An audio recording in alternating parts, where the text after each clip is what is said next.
What's going on, everybody? Mortem here, this time bringing you part 3 of our story series for Baldur's Gate 2. In the last episode, we explored all the various ways in which we could go through Act 3, and basically all of the options that would lead us to Chapter 4 here, which is arriving on the island that holds Spellhold. With no further ado, let's just jump straight into it here. Once we arrive on the island, we're actually in a small town called Brynnlaw, that is just outside of the Spellhold fortress. So, something to understand, because it is told to you pretty much right away. Brynnlaw is actually a pirate stronghold. They are essentially allowed by the cowled wizards to take care of everything outside of Spellhold, which helps keep people away from the island so the cowled wizards don't care, and the pirates also benefit from the arrangement. Now, depending on who we came to the island with, the intro will be slightly different. So if you came with the Shadow Thieves, once you step off the boat with Saman Havarian, he will actually betray you and lead you into an ambush of 3 vampires. Now, that's really the only difference in the introduction as far as who you came to the island with. However, that context helps out with some decision-making later, so I wanted to mention it. Now, once we actually get past that, we are instructed to go speak to Sanic at the inn in Brynnlaw, who is supposed to have some information that could help us get inside Spellhold. Upon arriving and talking to Sanic, before he can give us this information, he is in fact murdered by an assassin right in front of us, and then that assassin turns on us for being his friends. Now, with the innkeeper, we can actually get some context to this and kind of understand what's going on. Sanic was actually in a relationship with one of the local courtesans. The guild mistress of the courtesans guild in the town didn't appreciate this because Sanic and this courtesan were trying to run away. So in retaliation, the guild mistress had Sanic murdered. So with Sanic not being able to give us the information that we were after anymore, the innkeeper suggests going to the guild either by pretending to be a customer or forcing your way in to find Sanic's lover, Claire. Claire might have known what Sanic would have known. So we can do just that. There are a couple ways to infiltrate the Courtesans Guild, the easiest by paying one of the courtesans outside of the guild. Or you can just go in and start swinging. That will also work, and eventually you'll make your way to the back room of the Courtesans Guild. This is where you'll come across the guild mistress about to murder Claire, so you can stop that from happening, and then get the information you need from Claire. She doesn't know specifically, but she's going to meet a man named Gollin to get her off the island now that Sanic is dead, and she'll take you to him. Gollin will actually have some information for us. He'll tell us that we basically have a couple options to get into Spellhold. That is to either find the single lone cowled wizard representative on the island and take his wardstone, which allows him entry into Spellhold, or go seek out the pirate lord of the island, who can either help us get into Spellhold if we play nice, or if we are deemed magically deviant, we can get thrown into Spellhold. Of all of these, the simplest option is simply to go to the cowled wizard's house. Pretty much no matter what you say, he attacks you. You can kill him, and then just take his wardstone and then walk to Spellhold. That's probably the easiest thing to do. You can, of course, also go speak to the pirate lord. It is possible to just convince him to help you, which is also a fairly easy route if you don't want to fight anything. And I did want to mention before we move on, both of those things can be done without actually rescuing or even talking to Sanic or Claire. You can actually go straight to Desharik or straight to the Cowled Wizard and do it that way if you already know what to do. Some of these steps can be skipped. But when you're ready, you can head over to Spellhold, and you get this cool little cinematic that kind of sets up Spellhold as a building. The cinematic's a little dated, of course, but overall I thought it was pretty cool, so I wanted to mention it. Now, the outside of Spellhold is pretty straightforward. Honestly, we just walk to the door. However, there are several, mists and various ghost-like monsters that will attack us on our way to the door. But once we get inside, we are greeted by the Coordinator. Now, this is one of the times where playing with the sound up will actually help you out, because his voice is very distinct, I'll put it that way. So, the Coordinator will tell us that Imoen is safe, that the people in Spellhold are here because they are a danger to themselves and that they are not actively trying to hurt anyone here, and he offers to basically show you what the Spellhold is actually used for and then take you to Imoen. So you can be aggressive or anything, it kind of plays out the same way. Basically, the Coordinator will walk you through each of the inmates that are in the Asylum here and explain how these people are a danger to themselves or just mentally unstable, which is why they're in Spellhold to begin with. Now, if we choose to attack the coordinator at any point, it just jumps straight to the next part by knocking all of our characters out. And basically, once we get to the end of the coordinator's little tour, we find Imoen. Imoen is in a rough mental place. She feels empty, like something has been taken from her, but before we can have too much of a conversation about that, the coordinator reveals his true identity, and that is that the coordinator is actually John Irenicus, because of course we saw him in the last part, through a scripted event, escape his bondage, so we kind of sort of already knew what was happening here.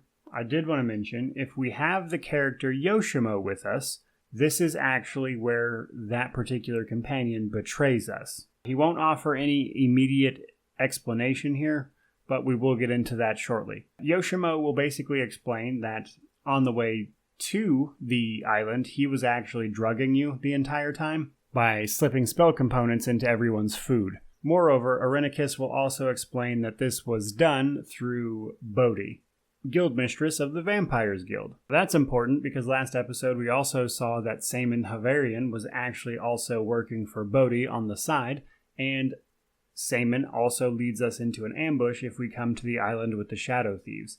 I tell you this because if Yoshimo is not present in your party on the way to Spellhold and thus can't actually betray you, Irenicus explains that Saemon did it instead in that instance. So basically, you will be rendered unconscious through spells and magical means and taken to a dungeon, and this is where things get pretty interesting overall. Now, we get a ton of information here all at once. So for starters, we are locked up in this little cage thing that we saw Imoen in during flashbacks and the scripted events in between certain events. Now, Irenicus gives us a ton of information all at once. For starters, he was cursed in some manner, a manner in which he required a divine soul to fix. Moreover, that Imoen also has a divine soul, because he will reveal to you that Imoen is actually a child of Baal as well. There's a lot of hints about this, so whether or not that comes as a surprise will vary a little bit, but it turns out that Imoen is also a Baal spawn.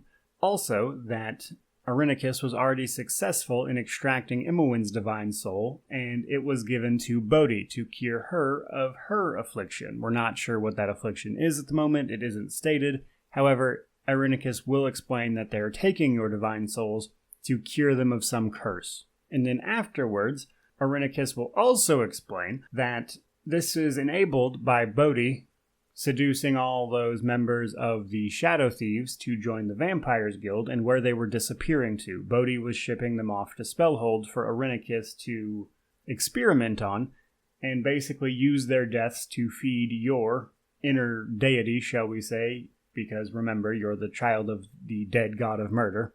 And basically those deaths would bring out your divine soul and thus allow it to be extracted. And that is what was happening to the Shadow Thieves from the earlier parts of the game. So at this point, Irenicus will take our soul from us, basically. He will request that Bodhi kill us. From here, we're tossed into a bit of a maze, or at least that's where we come to, and Bodhi is speaking to us. She will explain that while Irenicus wants you dead, she prefers to play with her food, basically, and plans to make it entertaining, and will have you run this gauntlet of sorts. Now, this is also where we get Imoen back in our party. Should you so choose, you can actually also send her away still. But the maze here is, or the maze or puzzle, whatever you want to call it, it is as complicated as you want it to be, basically. There's a ton of extra stuff you don't have to do. There's all sorts of puzzles and things down here that you can solve for extra rewards. All kinds of stuff like that. We're just focused on the main story part of it, so that's what we're going to do. In order to get out of the first part here, we need to walk up the stairs nearby into a separate area of the basement, if you will. And in this part of the map, we need to pick up two items. One is the hand of the old master of, like, the Asylum, or the architect of it. This guy has been turned into a vampire by Bodhi. You need to kill him, you need to stake him. If you don't have a stake, monsters will actually have one in their inventory nearby. But once this is done, his spirit will thank you for setting him free, basically, and you will be automatically given the hand of this guy, which is one of the things we need. In the opposite part of the dungeon, we can find a group of kobolds who are worshipping a crystal as a god, as kobolds are known to do. Now, they will start talking about their god, Kurtelmak, and how they're trying to bring forth his avatar through this crystal. So we need to stop that from happening. If you're unaware, Kurtlemak is the actual god of kobolds, the real one, and they're trying to bring forth his avatar. So we put a stop to that, and we are automatically given the focusing crystal that they were trying to do this with. We need to take both of those items back to the room where we were dropped into with Bodhi, walk up a different set of stairs, and bring those two items to this large statuesque head, and presenting both of those items will open its mouth and allow you to go through it. This will bring us to the second part of the gauntlet here. Now, this map, all we need to do technically is gather 2 stone minotaur horns. They're easy to find and they're easy to remember where they are because they are always right near the rooms with the actual minotaurs. But in order to leave this room, we need to find these 2 minotaur horns and put them on a statue minotaur that will then unlock the door forward. Upon reaching the minotaur statue, we will be confronted by Bodhi, who is ready to make her move to actually kill us because she's done watching us run around, basically. However, during this fight, we get some more important information. In the absence of your actual soul at this point, the essence of the god of murder, your father, is trying to take you over, and is basically filling the void left where your soul is gone now, thus turning you into an avatar of the Lord of Murder, the Slayer specifically, which is one of his avatars, which is this crazy looking thing. Now, Bodhi flees the fight once this transformation happens, because she needs to go tell Irenicus about it. Now, this is an important part of the story, obviously, just because of what's happening here. But moreover, in the Slayer form right now, you're going to start attacking your friends, so you might want to plan for that ahead of time, so you don't accidentally kill them or something. From here on out, if you rest, your character will turn into the Slayer for a short time and continue to attack your companions. It will go away, it's not permanent or anything, but until you leave Spellhold, that remains the case. Now, once we leave this floor, we find ourselves in yet another puzzle. So this puzzle is basically just fights and or riddles. If you answer all the riddles correctly after the first couple fights, you can skip most of the fighting. However, there will still be a few. Or you can just brute force your way through here, fight every fight, and ultimately you'll still wind up where you need to go. But basically an apparition is testing you for your sanity and teleports you to various places depending on your answers to the riddles, which will then lead to fights. Answering the riddles correctly will actually net you more experience than if you don't. However, fighting all the fights will give you the opportunity to get experience from the fights, but also allow you to pick up special magic items that you'll find here, which are special in the sense that they're +2 clubs, that type of stuff, not literally special. But once you're done with this, you will finally be out of the basement area, and you'll be back in the room, or at least near the room, where Irenicus took your soul. This is where you'll run into Saman Havarian again. He will explain that fighting Irenicus alone is suicide, so he recommends you head up to the first floor again and release all of the magical deviants that we saw when we came into Spellhold to begin with. This is not a suggestion, though it is framed as one. If you go into the room where Irenicus is, the middle room where he took your soul, it is actually just straight instant death. He'll just kill your entire party outright in one shot. You actually have to go up to the first floor and release the prisoners up there. And once that's done, you'll all teleport into the room with Irenicus, where a fight ensues. Once his health is whittled down far enough, he teleports away, basically explaining that he's gotten what he needs here anyway, and further experimenting isn't going to help him out. He's going to rally his troops and take his revenge, as he puts it. However, at the end of this, we get a chance to speak to Yoshimo again if he was with us. Yoshimo will explain, finally, what the deal is.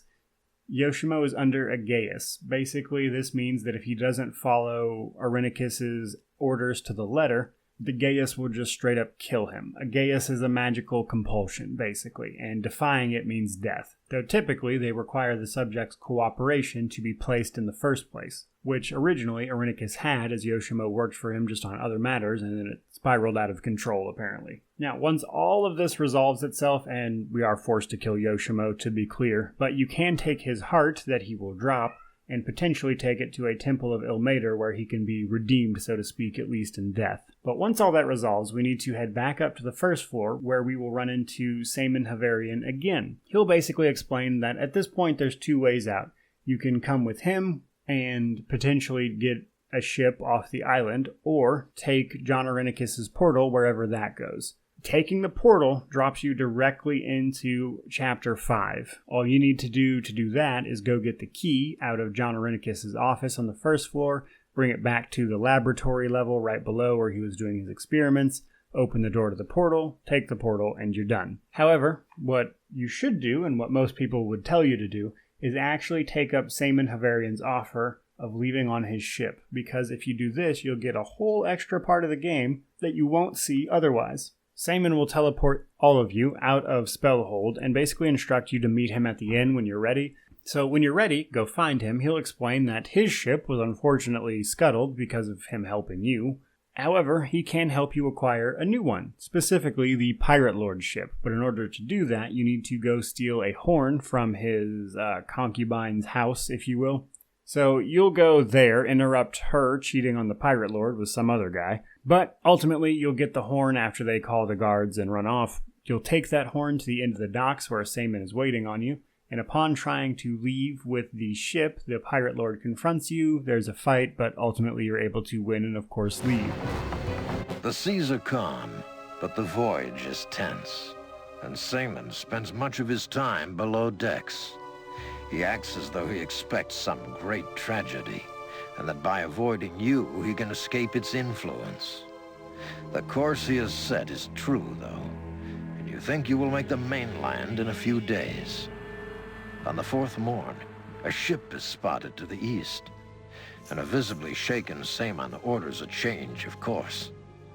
The winds are against him, however, and the other vessel makes steady and remarkable progress towards you. Saemon grows increasingly nervous, and rightfully so. The ship looks odd, and you swear it may not even be resting upon the water. Inevitably, it pulls alongside, and reveals a crew like no other. Saemon orders everyone to have weapons at the ready. Now, after sailing for several days, your ship is attacked by Githyanki. The Githyanki explain that they're after Saemon Havarian for stealing something that is holy from them.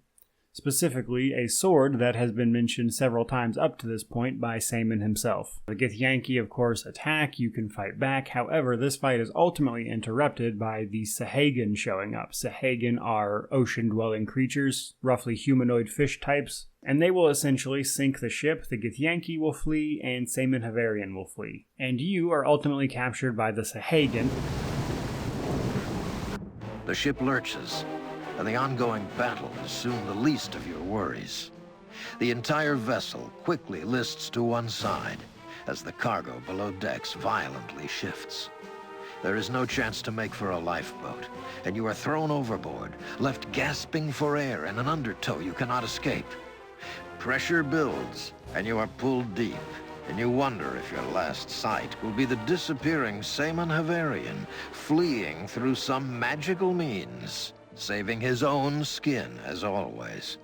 And taken to their underground city of caverns. This is literally just a side quest technically. It has a lot of options though. For instance, you can just start killing the Sahagan outright as soon as you come to. You can kill all of the Sahagan here. Or you can choose to help them out, because the priestess that wakes you guys up seems to think that you are members of a prophecy that was mentioned by their shark god, apparently. So she'll take you to the king, where a separate priestess will say that there's no way you guys could be those people, and a fight ensues.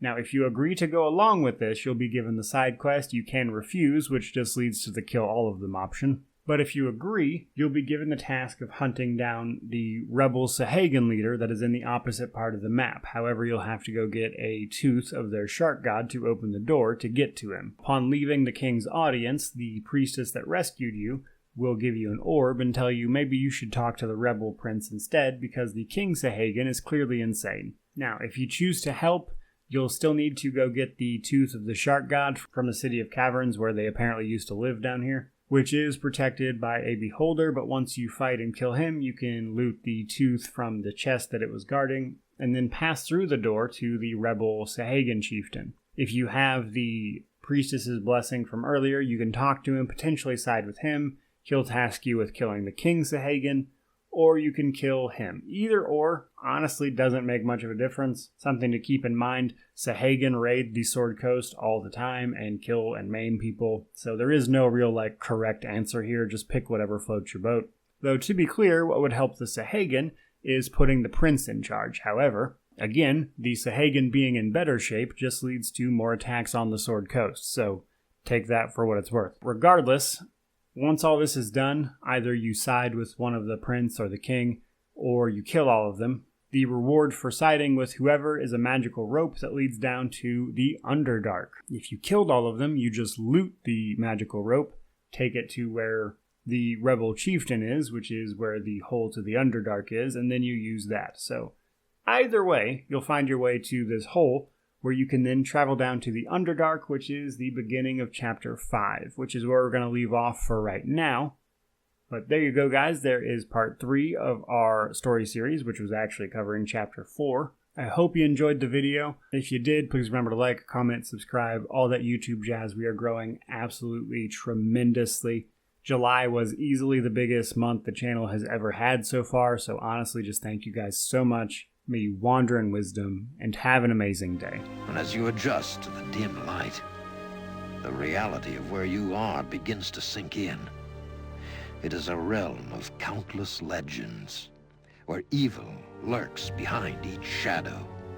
And though you have traveled far in pursuit of Irenicus, never have you felt so isolated. As black as your situation may have seemed, it somehow grows darker still.